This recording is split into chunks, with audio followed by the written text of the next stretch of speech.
Welcome to Vidivedya. So this is the next part in which the chapter 2 is going on of the same book. So इस part के अंदर हम start करते हैं। सबसे पहले यहाँ पे लिखा है जैसे कि conduct and duties of the doctor in the witness box. तो क्या कंडक्ट एंड क्या ड्यूटीज होती है एक डॉक्टर की विटनेस बॉक्स के अंदर। आप इसका ऊपर ऊपर से पॉइंट्स पढ़ सकते हैं, ये इतना इंपॉर्टेंट नहीं है जितना कि ये लग रहा है। तो आप इसको सिर्फ एक बार ऊपर ऊपर से नजर मार सकते हैं कि क्या होगा इस चीज में। नेक्स्ट हम आगे बढ़ते हैं, सिर्फ हम इंपॉर्टेंट इंपॉर्टेंट पॉइंट्स ही देखेंगे जो कि हमारे एग्जाम से रिलेटेड है। नाउ हम इस पार्ट पे आते हैं, investigation of the scene of death. Scene of death, scene of crime, कुछ भी बोल सकते हैं। तो इन्वेस्टिगेशन कैसे होता है। A basic rule for investigation of any scene crime or, crime scene का एक बेसिक रूल क्या होता है इन्वेस्टिगेशन करने का। तो verify that crime has been committed. सबसे पहले हम देखेंगे कि वहां पे कोई क्राइम हुआ है कि नहीं हुआ है। इफ अगर कोई प्लेस पर क्राइम हुआ है, अनलॉफुल एक्टिविटी हुई है, देन उसको हम कह सकते हैं ना कि ये क्राइम सीन है। बट नॉर्मली तो हम ऐसे हर किसी जगह को जाकर के तो क्राइम सीन नहीं कहेंगे। तो दैट इज क्राइम सीन होता है। Look for science of how it was committed. हम देखेंगे कि क्या हुआ होगा। जैसे नॉर्मली मैं क्राइम सीन पर गई ना, जाते ही मुझे लगना चाहिए कि यहाँ पे क्या हुआ है। अगर कोई डेड बॉडी पड़ी है, इसका मतलब मर्डर, सुसाइड, इस टाइप का ही केस होगा। अगर कोई डेड बॉडी नहीं है, सामान बिखरा हुआ पड़ा है किसी घर में, तो हम क्या मानेंगे कि यहाँ पे चोरी हुई है। इस टाइप का हम एक इमेजिनेशन अपने दिमाग में बहुत इजीली बना सकते हैं एक प्लेस को देख करके। नाउ थर्ड पॉइंट क्या लिखा है इसमें, recover and preserve evidence that might lead something कटा हुआ है, arrest and conviction of the guilty. ठीक है, जो हम एविडेंस को कलेक्ट करेंगे, प्रिजर्व करेंगे और फिर एनालाइज करेंगे कि कौन इसमें गिल्टी हो सकता है कि एनालिसिस करने के बाद। ये एक सब बेसिक स्टेप्स है। For murder through it has no tongue will speak with the most miraculous organ. ठीक है, ये शेक्सपियर ने लाइन बोली है जो कि बहुत अच्छी है, that for murder through it has no tongue, murder की कोई टंग नहीं है, will speak with most miraculous organ. मतलब वो एविडेंस ही बोलते हैं टाइप से इसमें बात लिखी गई है कि आप क्राइम सीन पर जाएंगे तो एविडेंस ही बात करेंगे, डेड बॉडी ही बात करेगी। अब वहां पे कोई बताने वाला तो है नहीं आपको कि मेरे साथ ऐसा हुआ है, दैट। अब डेड बॉडी सब कुछ बोल देती है, तो हम ये 6 Ws इसमें देखते हैं। इससे कोई क्वेश्चन आता नहीं है, आप रीडिंग लगा सकते हैं इस चीज की।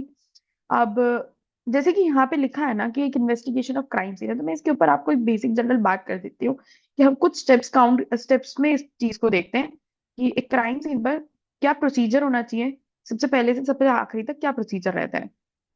सबसे पहले क्या करते हैं, इन्वेस्टिगेटिंग ऑफिसर के पास खबर पहुंचती है कि क्राइम हुआ है। अब इन्वेस्टिगेटिंग ऑफिसर जो है क्राइम सीन पर गया। क्राइम सीन पर जाने के बाद सबसे पहले वो क्या करेंगे, दो चीजें देखेंगे।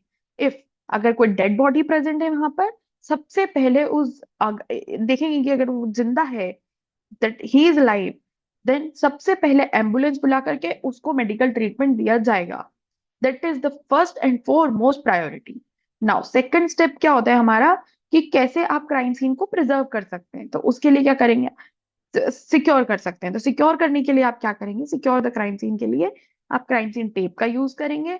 आप पूरा अच्छे से बैरिकेड्स लगा देंगे क्राइम सीन के उस एरिया पर, ताकि कोई भी अदर सस्पेक्ट या अदर पर्सन, जो लोग देखने तो आ ही जाते हैं इंडिया में, आपने देखा ही होगा, कोई उस बॉर्डर को पार ना करे, उस क्राइम सीन को के अंदर ना जाए, ताकि कोई एविडेंस जो है वो अल्टर ना हो। तो ये एक बहुत ही अच्छा स्टेप होता है जिसको यूज करा जाता है इन्वेस्टिगेटिंग ऑफिसर के द्वारा। हाँ, इसके बाद क्या होगा, अब सर्च करेंगे एविडेंसेस को। सर्च करने से पहले आप करेंगे फोटोग्राफी। आपको प्रिजर्व भी तो करना है ना एविडेंस को, ऐसा ही मुझे प्रिजर्व करके रखना है ताकि कभी मैं आगे फ्यूचर में देखूंगी तो वो चीज मेरे को प्रिजर्व मिले। प्रिजर्व मतलब कि मेरे को अगर कभी क्राइम सीन रिकंस्ट्रक्ट करना है, देखना है वापस से पूरा रीअरेंज करके देखना है कि वहाँ क्या हुआ होगा, that is known as reconstruction. So for that हमको उसको क्राइम सीन को प्रिजर्व करके रखना पड़ेगा। प्रिजर्व करने के लिए हम फोटोग्राफी टेक्निक का यूज करते हैं, हम वीडियोग्राफी का यूज करते हैं, स्केचिंग का यूज करते हैं। तीनों का अलग अलग प्रोसीजर्स है, अलग अलग स्टेप्स होती है तीनों में। नेक्स्ट हम इसके बाद अगर हम इसमें देखते हैं फोटोग्राफी और इनके बाद, तो इसका जो आपको अगर पार्ट चाहिए जिसके अंदर डिटेल्ड फोटोग्राफी, वीडियोग्राफी, स्केच और preserve, crime scene preserve, protection, ये सब जो चीजें हैं, ये सब जो टर्म्स हैं, इनको मैंने अलग से इंट्रोडक्शन टू फॉरेंसिक साइंस की प्लेलिस्ट बनी हुई है जिसके अंदर ये डिटेल्ड वीडियो है। आप वहां जाकर के आराम से इसको देख सकते हैं, समझ सकते हैं। नाउ हमने प्रिजर्व कर लिया क्राइम सीन को, अब हमें सर्च करना है कि कहाँ कहाँ एविडेंस है, कौन सा एविडेंस हमारे काम का है। तो सर्चिंग मेथड्स का यूज करते हैं, उसकी भी वीडियो ऑलरेडी डली हुई है। सर्चिंग मेथड्स का हम यूज करते हैं, हम मार्किंग्स देते हैं अपने अपने एविडेंस को, 1 2 3 4 करके मार्किंग्स देते हैं हम एविडेंस को। फिर उसके बाद जो ये सारी चीजें हो गई है, अब हम कलेक्ट करेंगे, एविडेंस को कलेक्ट करेंगे, फिर प्रिजर्व करेंगे। अब एविडेंस का प्रिजर्वेशन कर रहे हैं हम। प्रिजर्व करने के बाद उस एविडेंस का, जिसके अंदर हमने उसको पैक करा है, उस एविडेंस को अच्छे से सील लगाएंगे, फॉरवर्डिंग लेटर फॉर्म करेंगे, करेगा आईओ उसके लिए, ताकि वो जो सैंपल है हम फॉरेंसिक लैब के अंदर भेज सकते हैं एनालिसिस के लिए। देन फर्दर हमारा चेन ऑफ कस्टडी चलता है वहां से। चेन ऑफ कस्टडी क्या हो गया? चेन ऑफ कस्टडी मतलब ये नहीं है कि मैं कैसे एविडेंस भेज रही हूँ, एविडेंस के साथ क्या डॉक्यूमेंट्स लगा के भेज रही हूँ। मैंने क्या भेजा, मैं आई हूँ, मैंने क्या भेजा, अब फोरेंसिक लैब से मेरे पास क्या वापस इंफॉर्मेशन है। हर एक स्टेप में आपका डॉक्यूमेंटेशन वाला पार्ट प्रॉपर होना चाहिए, बिल्कुल 100% प्रॉपर होना चाहिए। अगर कहीं भी चेन ऑफ कस्टडी ब्रेक होती है तो वो केस वैसे भी वैलिड नहीं माना जाता है, उसकी ब्रीच उसमें आ जाता है एक बार का। तो ऐसी चीजें नहीं होनी चाहिए। केस को एनालिसिस करने के लिए प्रॉपर प्रोसीजर का यूज किया जाता है। इसके बाद हम आते हैं कि एविडेंस को कलेक्ट कैसे करते हैं। हर एविडेंस, यहाँ पर भी जैसे ये चीज है, हर एविडेंस के कलेक्शन के लिए अलग अलग प्रोसीजर होता है। एविडेंस की आप फिजिकल प्रॉपर्टी पे डिपेंड करता है, एविडेंस की केमिकल प्रॉपर्टी पे डिपेंड करता है, एविडेंस की कंडीशन पे भी डिपेंड करता है कि वो किस कंडीशन में अवेलेबल है, क्या उसकी प्रॉपर्टीज है, क्या उसका फंक्शन है। हर चीज पर आप एविडेंस कलेक्शन करते हैं। अब एविडेंस कलेक्शन के लिए हमारे पास अलग अलग ब्रांचेस वाली टीम्स होती है, मतलब ऑफिसर्स होते हैं, फोरेंसिक ऑफिसर्स। जैसे कि पुलिस ऑफिसर एविडेंस कलेक्ट नहीं करते हैं, क्योंकि उनको इतनी नॉलेज नहीं है इस चीज की कि कैसे कलेक्ट करके कैसे प्रिजर्व करना है। फॉर दैट फॉरेंसिक टीम्स आती है। अब फॉरेंसिक टीम के अंदर क्या हो गया कि जैसे मान लीजिए क्राइम सीन पर एक मर्डर का केस है, अब मुझे ब्लड एविडेंस भी कलेक्ट करना है। मर्डर किया है फायर आर्म से, मतलब गोली लगा करके मर्डर करा है, तो बैलिस्टिक डिपार्टमेंट वाला आदमी भी जाएगा, वो अपना एविडेंस कलेक्ट करेगा, वो अपना एविडेंस कलेक्ट करेगा, ताकि उनको पता होता है कि हमको एविडेंस कैसे कलेक्ट करना है। जैसे कि एक एग्जांपल देती हूँ मैं आपको। जनरली मैं टॉक्सिकोलॉजी वाली हूँ, तो मुझे नहीं पता होगा कि फायर आर्म कैसे कलेक्ट करना है, क्योंकि एक्सपर्ट जो है, स्पेशलाइज जो है फायर आर्म कलेक्शन के लिए, बैलिस्टिक वाला डिपार्टमेंट का अलग ऑफिसर आया हुआ है, उनको वो चीज पता है। अब जैसे कि एग्जांपल देते हैं, गन को कलेक्ट करने के लिए क्या करना होता है। इफ अगर वो यूज करें तो उसका अलग प्रोसीजर है। गन को कलेक्ट करने के लिए हम पहले तो ये देखेंगे कि गन कॉक्ड है या नहीं है, सबसे बेसिक थिंग है। अगर गन कॉक्ड होगी तो वो कभी भी फायर हो सकती है, तो हम उसको अनकॉक करेंगे, हम उसको रिलीज करेंगे, देन उसके बाद कलेक्ट करेंगे। अब गन पे क्या है ना कि बहुत सारी जगह हमको जीएसआर भी प्रेजेंट होता है, फिंगर मार्क्स भी प्रेजेंट होते हैं, टच डीएनए भी मिल जाता है।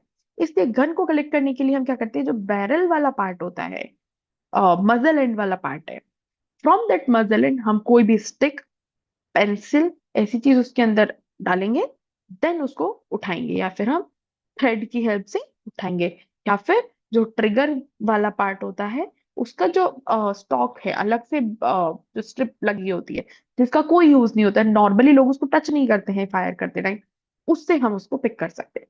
इस टाइप से अलग अलग एविडेंस को कलेक्ट करने के लिए अलग अलग टाइप का प्रोसीजर होता है।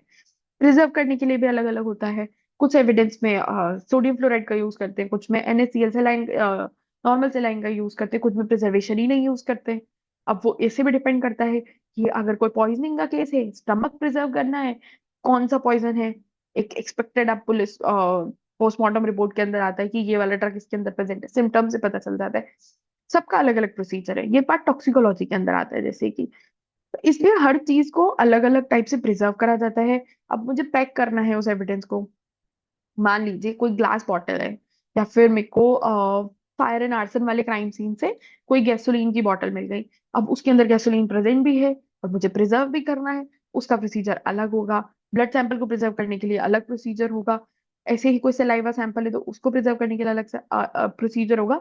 ऐसा सब अलग अलग होता है। अब उस चीज को जो है एक्सपर्ट ही अच्छे से कर पाता है।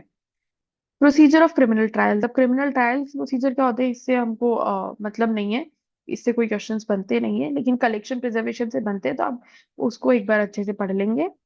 अ, हर एविडेंस का अच्छे से पढ़ेंगे, क्योंकि इसके मैच द फॉलोइंग वाले क्वेश्चंस भी आ जाते हैं। इसके बाद हम बढ़ते हैं आगे।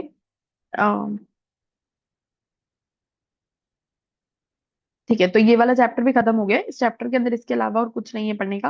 अगर बीच में आपको कोई लगता है तो आप डाउट पूछ सकते हैं कमेंट बॉक्स में। और अगर आपको इसकी पीडीएफ चाहिए बुक की तो आप उसके लिए मेल कर सकते हैं, जो कि मेल आईडी डिस्क्रिप्शन बॉक्स में मैंने मेंशन कर दी है। Thank you.